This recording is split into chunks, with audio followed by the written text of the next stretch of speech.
for you guys. Thank you. I niliwaona tu young generation imeingia na wana ni kama television kabisa, ile ya ile TV kubwa. Na waombea Mungu. Nafurahi sana kujituma, mmejituma. Na mtu akijituma, your life will never remain the same again. So from here you are going places. From here tutasikia sasa mko na studio kubwa huko Nairobi, na mimi nawaombea na nitawashikilia mkono. Nimesema nikipata hii kiti ya women rep, nitasikia youth nitatembea nao.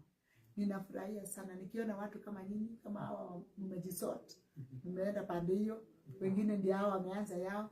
Sitawahi achilia mkono ya kijana hata moja. Mimi niko na vijana na najua what they go through.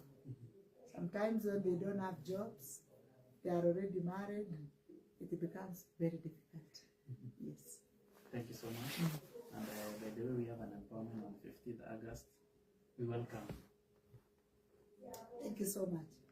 I have always been there. Nimekuwa katikati ya kuempower you. Sijawahi kosa. Nikikosa labda kuna kitu imenizuia. But it is my wish that all the youths in Baringo are empowered. Wenye mumejipanga na mumetuita, tutafika. Me, count me in, I'll be there. Count my support. Thank you. Yes. So thank you so much. Thank you so much for your time.